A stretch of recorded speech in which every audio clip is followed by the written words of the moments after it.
السلام علیکم جی، آصف محمود حاضر خدمت ہے۔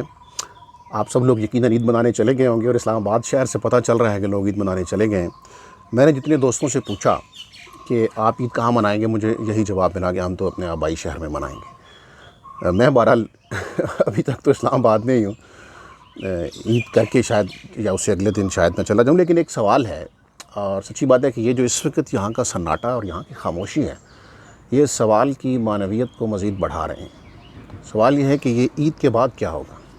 لوگ عید پہ چلے تو گئے، اللہ ان کو محفوظ رکھے، لیکن جو فیکٹ فگرز ہیں، جو اعداد و شمار ہیں، جو ڈاکٹرز بتا رہے ہیں، جو WHO بتا رہا ہے، وہ تو بہت خطرناک ہیں۔ عید پہ ظاہر ہے لوگ گئے ہوں گے، اس میں خطرہ ہے کہ کچھ صحت مند بظاہر لوگ کیریئر بن جائیں گے، جن کو نہیں ہوگا ہو سکتا ہے وہ بھی یہ جراثیم لے کے آئیں، انفیکٹڈ ہو کے آئیں۔ تو اب سوال یہ ہے کہ عید کے بعد کیا ہونے جا رہا ہے۔ وہ جو کہا جا رہا تھا کہ جون بہت خطرناک ہے، تو کیا اس کا تعلق اسی سے تھا؟ مثلاً ڈپٹی کمشنر صاحب اسلام آباد کا جو کل کا ٹویٹ ہے، وہ یہ کہہ رہا ہے کہ جب سے یہ کرونا کی وبا آئی ہے اسلام آباد میں، کل کا دن سب سے زیادہ پیشنٹ سامنے آئے کل کے دن، اور 1000 سے اوپر ویسے پیشنٹس ہو گئے ہیں یہاں پر۔ یہی حال WHO بتا رہا ہے، دنیا بھر میں پیشنٹس بہت تیزی سے بڑھ رہے ہیں۔ تو یہ بات میری سمجھ سے باہر ہے کہ جب پیشنٹس کم تھے، جب چند سو تھے، بلکہ چند سو بھی نہیں تھے، اس سے بھی شاید کم تھے، تو اس وقت تو ہم سب بہت حساس ہوا کرتے تھے۔ اس وقت تو لاک ڈاؤن بھی ہوا، اور پھر جب پیشنٹس بہت زیادہ بڑھ گئے تو مارکیٹیں بھی کھل گئیں، لاک ڈاؤن بھی کھل گئے۔ ابھی یہاں جنگل میں جہاں میں اس وقت بیٹھا ہوں، یہاں پہ تو بہت سناٹا اور بہت خاموشی ہے۔ یہ خاموشی تو ہم اللہ سے مانگا کرتے تھے کہ کبھی ایسی خاموشی ہوں، پرندے بول رہے ہوں۔ ابھی کوئل بول رہی ہے، پرندے چہک رہے ہیں، لیکن یہ خاموشی اب تھوڑی اداس بھی کر رہی ہے، کیونکہ ملکی حالات سارے آپ کے سامنے ہیں، لیکن بازاروں میں بہت رش ہے۔ تو عید کے کپڑے لینا اور عید کی شاپنگ کرنا کیا اتنا ہی ضروری ہے کہ اپنی اور دوسروں کی زندگی اور اپنی اور دوسروں کی صحت داؤ پہ لگا دی جائے؟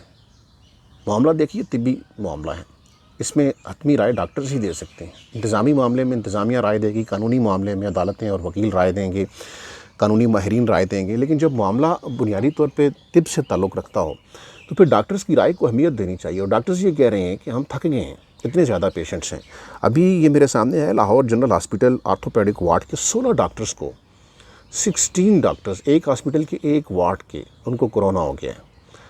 تو خدا نہ خواستہ جب عید سے آپ لوگ لوٹیں گے، کسی کو انفیکٹڈ کر کے آئیں گے یا کسی سے انفیکشن کروا کے آئیں گے، تو کیا کچھ خیال ہے کہ ہاسپٹلس کے اوپر کتنا بوجھ پڑ سکتا ہے اور آپ کا میڈیکل سٹاف کے اوپر کتنا دباؤ پڑ سکتا ہے؟ اور وہ جس حالت میں کام کر رہے ہیں وہ بھی آپ کے سامنے ہے۔ دعوے تو بہت ہیں کہ ہم نے فلاں چیز بھی دے دی اور اب ہم فلاں چیز ملک سے باہر بھی دے رہے ہیں، لیکن ڈاکٹرز کی جو صورتحال ہے، جو ڈاکٹرز ہی بیان کر رہے ہیں، وہ کو بہت اچھی نہیں ہے، وہ ویل ایکوپڈ نہیں ہیں، ان کو مزید سہولیات کی ضرورت ہے، اور وہ بالکل بے سر و سامانی کے عالم میں یوں سمجھیے کہ وہ جو بھی کر سکتے ہیں وہ کر رہے ہیں۔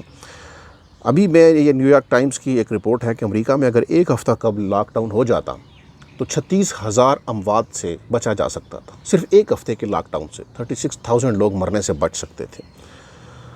اور پاکستان کے اندر کل کی جو اموات کی شرح ہے وہ 49 ہے، یعنی سمجھیے کہ 50 لوگ ایک دن میں مر گئے۔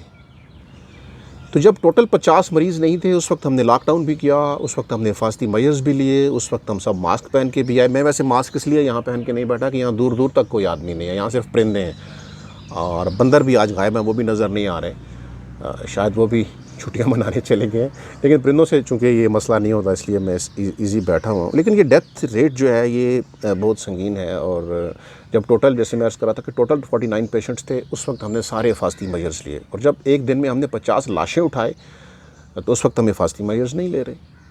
دیکھیں، دو چیزیں ہیں اور ہم دو ایکسٹریمز کے درمیان پھر رہے ہیں۔ ایک وہ ایکسٹریم ہے جو ہمیں بتا رہی ہے کہ کرونا اتنی بڑی بلا ہے کہ بس اب تو سب کچھ چھوڑ دیجیے اور گھر میں بیٹھ جائیے اور لاک ڈاؤن کر دیجیے، اور کوئی غریب مرتا ہے مر جائے، کسی کا روزگار تباہ ہوتا ہے ہو جائے، بس گھروں میں بیٹھ جائیے۔ دوسری ایکسٹریم وہ ہے جو اس کو چیلنج بنا چکی کہ کرونا ہے ہی نہیں۔ یعنی میں ایسے کچھ لوگوں کو جانتا ہوں جو انا کا مسئلہ اور عزت کا مسئلہ بنا لیتے ہیں، وہ نہیں، کرونا ہے ہی نہیں، وہ بھائی جان کی کر دو، کرونا نہ دی کوئی شے ہی نہیں ہے، کرونا دی ایسی تیسی۔ اب یہ دو انتہائیں ہیں، ہمیں ان دو انتہاؤں کے بیچ میں رہنا ہے۔ کرونا حقیقت ہے اور بہت بڑی حقیقت ہے، لیکن ہم نے اب وہ جو کہتے ہیں نا کہ کرونا کے ساتھ رہنے کے آداب سیکھنے ہیں، تو کرونا کے ساتھ رہنے کے آداب یہ نہیں ہے کہ آپ اس کو بالکل سیریس نہ لیں اور پھر آپ ایک دن خدا نخواستہ بیمار ہو جائیں. اس کے ساتھ رہنے کے آداب یہ ہیں کہ آپ اس کے مسائل کو سمجھیں اور جو SOPs ہیں اور جو حفاظتی میئرز ہیں آپ ان کو دیکھیں. تو امید ہی کی جا سکتی ہے اور دعا کی جا سکتی ہے کہ آپ جو حضرات عید منانے گھر گئے ہیں آپ ان حفاظتی میئرز کو نظر انداز نہیں کریں گے. اللہ ہم سب کو محفوظ رکھے. ظاہر عید ایک تہوار ہے، خوشی ہے، لوگ ملتے ملاتے ہیں، لیکن اگر اس میں بے احتیاطی ہو گئی تو عید کا 14 دن کے بعد منظرنامہ بالکل اور ہوگا اور وہ بہت خطرناک منظرنامہ ہوگا. اللہ ہمیں اس سے بچائے. میری طرف سے آپ سب کو عید مبارک. بہت شکریہ.